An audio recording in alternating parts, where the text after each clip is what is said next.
나는 상승 마스터 예수입니다. 환생이라는 주제는 많은 그리스도 교인들에게 충격적으로 느껴질 수 있지만 내가 환생에 대해 생각해 보라고 요청하는 데는 나름의 이유가 있습니다. 역사적 사실에서 시작하겠습니다. 환생이라는 개념은 기록된 역사 동안 이 지구의 종교적 삶의 일부였습니다. 내가 이 땅 위를 걸었을 때 이스라엘에는 환생을 믿는 많은 단체와 종파들이 있었습니다. 최근 고고학적 발견을 통해 내가 꿈란의 에세네 공동체 소속이었다는 사실이 밝혀졌습니다. 에세네 사람들은 환생을 믿었습니다. 나는 동방으로 가서 힌두교와 불교를 공부하고 수행했다고 말했습니다. 이 종교들은 환생을 가르칩니다. 따라서 나는 가장 정통적인 그리스도 교인들도 예수 그리스도가 실제로 환생의 개념에 익숙했다는 생각을 받아들일 수 있어야 한다고 생각합니다. 이제 질문을 조금 더 확장해서 경전에 환생에 대한 암시가 있는지 살펴봅시다. 태어날 때부터 맹인이었던 남자를 내가 어떻게 고쳤는지 설명하는 구조를 생각해 보세요. 치유가 끝난 후에 제자들이 나에게 물었습니다. 누가 죄를 지었습니까? 이 사람입니까? 아니면 그의 부모입니까? 제자들이 왜 그런 질문을 했다고 생각하나요? 분명히 나의 제자들은 이 사람이 자신을 실명에 이르게 할 가능성이 있었다고 믿었습니다. 그런데 그 사람은 태어날 때부터 맹인이었습니다. 그렇다면 그가 언제 죄를 지었을까요?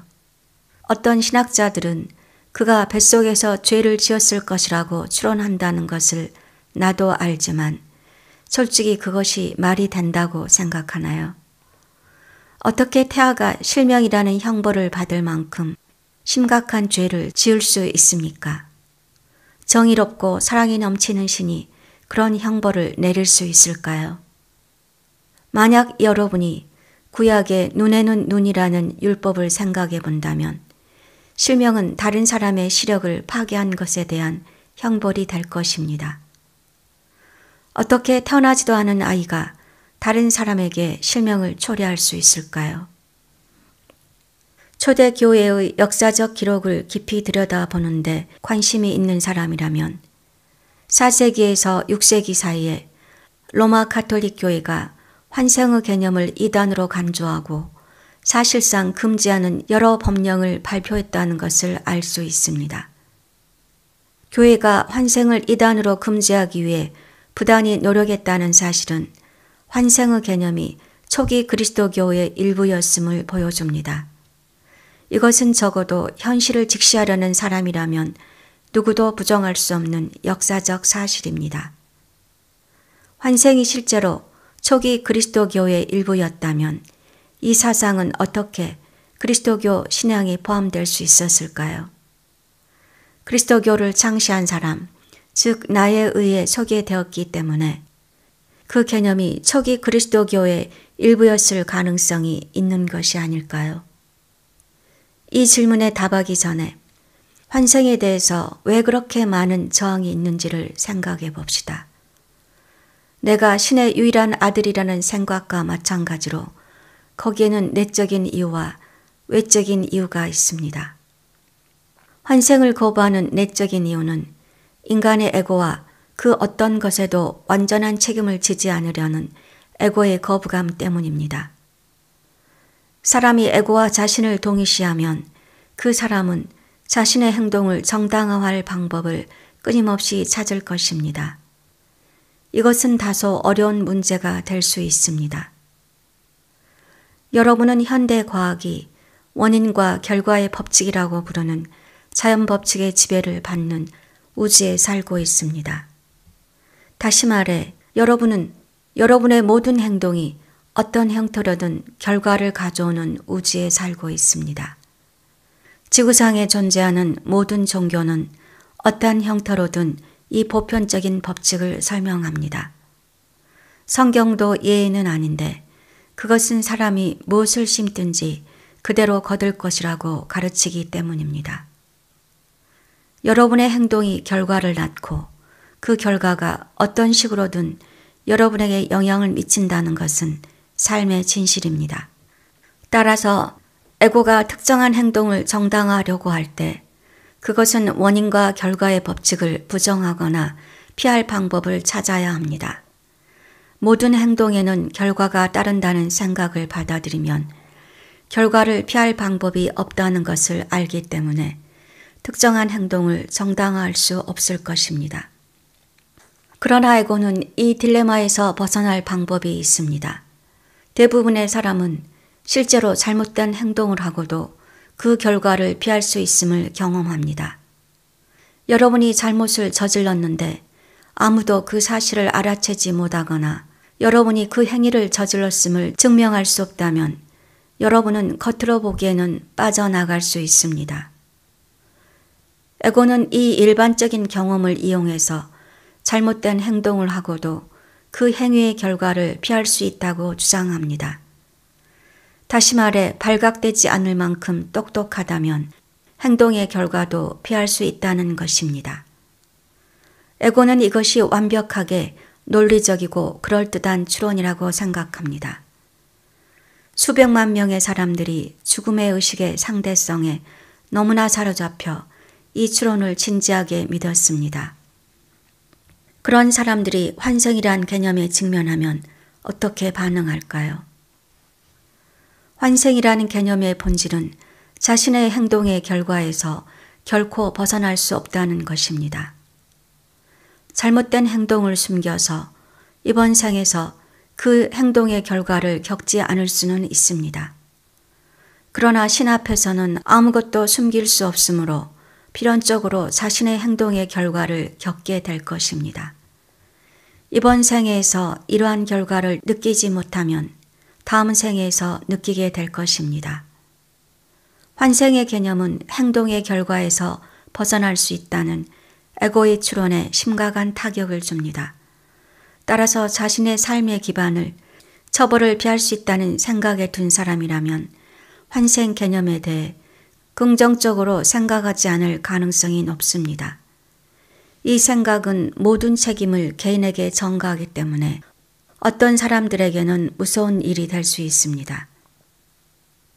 내가 여기서 말하고자 하는 것은 많은 사람이 환생이라는 개념을 무시하고 거부하며 피하려는 심리적 메커니즘의 희생양이 된다는 것입니다. 이제 환생을 거부하는 외적인 이유를 살펴보겠습니다. 교회가 환생의 개념을 금지하는데 중요한 역할을 한 사람 중 한 명이 로마 황제 유스티니아누스의 아내라는 것은 역사적 사실입니다.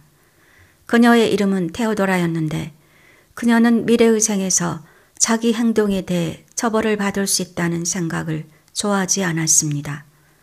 따라서 그녀는 자신의 상당한 영향력을 행사하여 결국 로마 가톨릭 교회가 그리스도교에서 환생의 모든 흔적 또는 거의 모든 흔적을 제거하게 하는 과정을 진행하게 했습니다.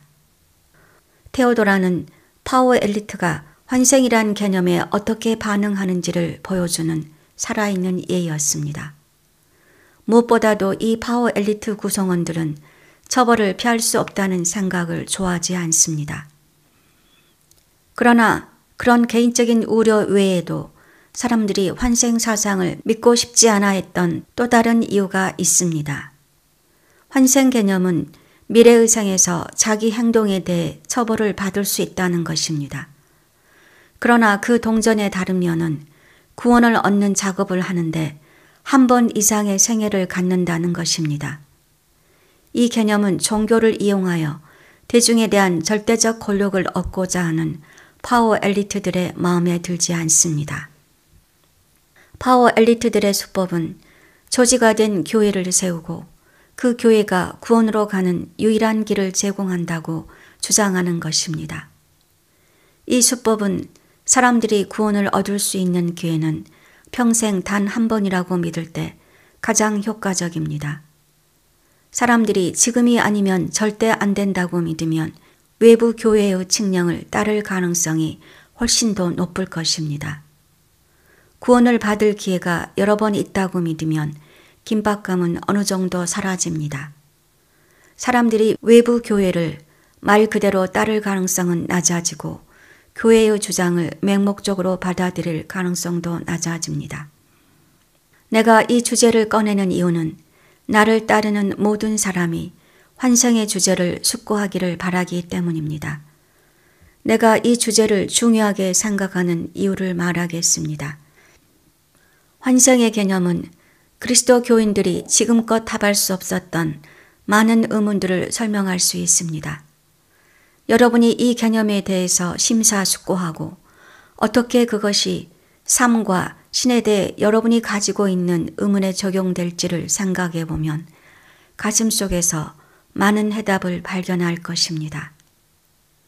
현대 그리스도교를 바라볼 때 나는 외적 경전들과 외부의 교회들을 통해서 내 가르침을 따르고자 진지하고 헌신적으로 노력했던 사람들을 많이 봅니다. 하지만 외적 경전들은 내면에 내 가르침에 대한 핵심들을 포함하고 있지 않기 때문에 사람들은 겉보기에 어떤 해답도 없어 보이는 무수히 많은 질문들을 가지고 있습니다. 이 답이 없는 의문들 때문에 많은 그리스도 교인이 나에 대해 그리고 신에 대해 아주 깊은 그리고 종종 알아차리지 못하는 증오와 분노를 가지고 있습니다. 많은 사람이 예수 그리스도의 임무가 인류에게 실망을 주었다고 느낍니다. 그 이유는 정통 그리스도교가 목표를 제시하지만 그 목표에 이르는 명확한 길을 제시하지 못하기 때문입니다. 주류 그리스도교가 주장하는 목표는 영원한 생명이지만 그리스도교는 영원한 생명에 도달하는 논리적인 길을 제공하지 못합니다. 이제 정통 그리스도교가 영원한 생명에 이르는 길을 제공하지 못하는 주된 이유는 개별적인 그리스도의식에 대한 가르침이 제거되었기 때문이라는 것을 여러분이 알기를 바랍니다. 영원한 생명을 얻는 유일한 열쇠는 개별적인 그리스도의식입니다.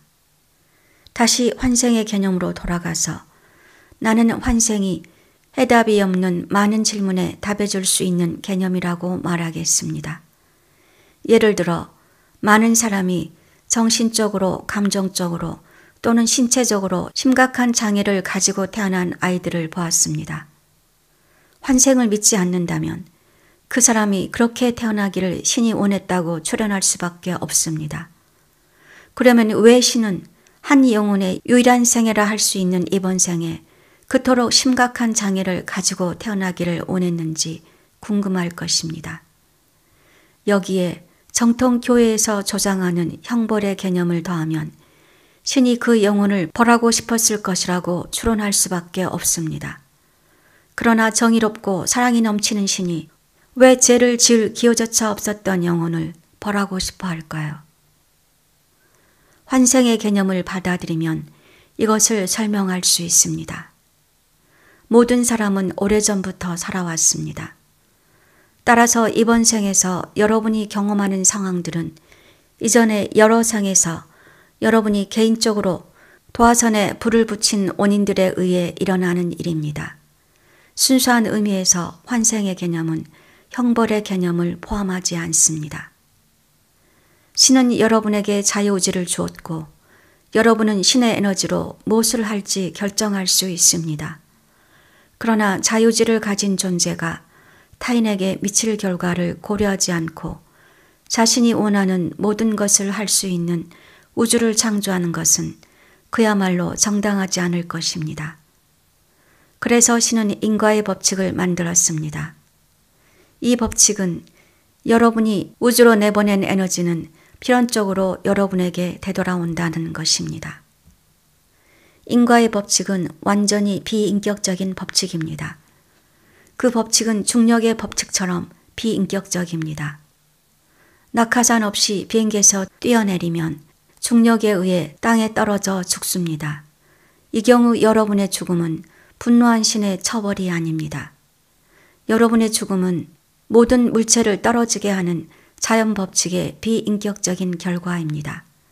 인과의 법칙 또는 동양에서 카르마의 법칙으로 부르는 것은 신이 인간에게 벌을 주기 원했기 때문에 만들어진 것이 아닙니다. 그 법칙은 자유지의 오용을 방지하기 위해 안전 메커니즘으로 만들어졌습니다. 카르마가 뒤늦게 돌아오는 것은 신의 자비와 은총을 통해 여러분이 여러분 행동의 결과로 고통받는 것을 피할 가능성을 열어줍니다. 이것을 완전히 이해하려면 자신의 법칙을 위반했다고 여러분을 벌하기를 원하는 분노한 신이라는 낡고 오래된 인간적인 생각을 놓아버려야 합니다. 사실 신은 오직 여러분이 그리스도 의식 안에서 성장하는 것을 보기만을 바라는 사랑의 신입니다. 그러므로 신은 오직 한 가지 바람만을 가지고 있으며 그것은 여러분이 삶 속에서 교훈을 배우는 것을 보는 것입니다. 환생의 주제를 끝내기 전에 왜 내가 나를 따르는 사람들이 이 개념을 고려하기를 바라는지에 대해 한 가지 이유를 더 말해주고자 합니다. 여러분이 환생을 깊이 생각하기를 바라는 이유는 환생이 실제이기 때문입니다. 내가 지구에 나타났을 때 나는 내 아버지의 법칙을 알았고 나를 따르던 사람들에게 그 법칙을 가르쳤습니다. 나는 후대의 그리스도교 교회들이 지식의 열쇠를 빼앗아 가기를 결코 바라지 않았습니다. 그러므로 나는 환생의 개념을 제거한 정통 교회의 권위자들에게 이렇게 말합니다. 너희들은 화를 입을 것이다. 너희는 지식의 열쇠를 빼앗아 버렸다. 너희도 들어가지 않고 들어가려 하는 자들도 막았다. 그러므로 나는 너희를 알지 못한다.